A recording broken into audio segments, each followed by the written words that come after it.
company is StockX. My name is Charles Thomas. So the first thing we're going to start with is the e-commerce industry. That's what StockX is in. They've been in that since they got in. So the e-commerce industry is actually a very popular, growing industry at the moment because of other things that we'll get into in a second. But as you can see, in quarter four, e-commerce industry grew 9.2%. It's a pretty big jump in one quarter, from one quarter four, past quarter four to this quarter four. And about value around the world in US dollars is around $9.9 trillion for the e-commerce industry. Down here is a chart that I put in. It's got the top 10 US e-commerce companies ranked by their retail. Amazon's clearly ahead of everybody at $367 billion worth of e-commerce sold. Then you've got companies, some of the more popular ones such as Walmart, Apple, eBay, Target. So one of the big opportunities going off this chart is technology and the increasing knowledge of technology. So, for example, Walmart, when COVID-19 hit, which is another opportunity, but it gave people an opportunity to really use their internet, use the technology growing to get things such as groceries from Walmart. So you could pick up your phone and order your meats, your water, whatever you needed for the week for your groceries. Boom, got it done because of technology growing, which helped the e-commerce industry. Why COVID-19 is an opportunity is, at first it started off as really not an opportunity, but once everybody kind of got their feet back under them from COVID hitting, it became an opportunity because it gave you, that was the way everybody bought. That's how everybody got their needs and everything that they needed from the store, whether it be food or you shopped online for clothes. That's how you got a lot of your stuff. So that became an opportunity for the e-commerce industry. One of the threats of e-commerce is fraud and monopolies. So the way a monopoly might work in an e-commerce is like Amazon, they sell books. So a lot of people are going to go to smaller businesses to get a book instead of just ordering on Amazon. So that becomes a monopoly of everybody going to one spot and really shutting out smaller companies.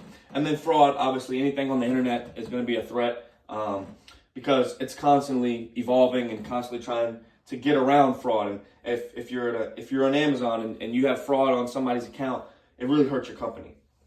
So here's a chart of e-commerce since January 2016. As you can see, it was really steady. It started to grow right before COVID hit. When COVID hit, took a big dip, and then we've been working back. But with COVID and the wars going on, it's just steadily been kind of up and down. As you see, as of July 2021, it started to move back up again. But I think that was a good chart to show how it really was steady in the 15th percentile to 20, and then really took a big jump in the early 2020s. So as I said, here's a couple more opportunities and threats. Influencers, continual growth of the online market, and social media improvement. So I'm going to talk about the social media improvement more so than the other two. But the way social media improvement has helped this industry is, for example, my company StockX can put an ad on Instagram that it's going to get engagement from customers online through their Instagram, where you can see what people are looking for, what people aren't looking for. Being able to promote your brand through social media is another way that people have really begun to gain traction. And then a big threat is competition. So again, for just the industry, it's a lot of different people doing a lot of different things. For example, the e-commerce on sneakers are StockX, eBay, GOAT, Flight Club. Like there's tons of different places you can go that are all selling the exact same thing. So competition is a big threat for the industry. Now moving on to my company, StockX. They're primarily a reseller for sneakers and clothing. That's not all they have. They also sell things such as electronics, trading cards, watches. They serve as the middleman company, and the big thing that they do really is they have a person who wants to sell a sneaker, and a person who wants to buy it. So they're the middleman where they buy it between each other, and then they send it to StockX, who does a verification process, make sure the shoe's real, make sure it's brand new like it's supposed to be, and then they ship it off to the other person. They get their money through their fees that they charge, both by the buyer and seller. They give them both a fee, which we'll get into in a little bit. So that's kind of how they work. One of the biggest things about StockX is the unknown of who they are, really. Here's a chart of, I asked 40 NBU students who has heard of StockX and who hasn't. You can see not as many people have heard of StockX as they haven't heard of StockX. So one of the big things that they really need to focus on and get together is kind of the struggle of getting their brand out. They got to find ways such as social media improvements, such as technology improvements, to really get their name out there and circulate their name in the world, to keep growing as a company. So here's kind of a comparison of eBay and StockX, who are both in the e-commerce industry. I'm just going to show you how well eBay's doing compared to StockX. And keep in mind, eBay's a little bit different. They sell things that are reused. They sell many different products, as you can see, where StockX only sells 4, and all StockX products are brand new. But the revenue yearly for eBay is $10.72 billion, whereas StockX's revenue is $400 million. As you can see, StockX makes most of their money through sneakers at $680 million,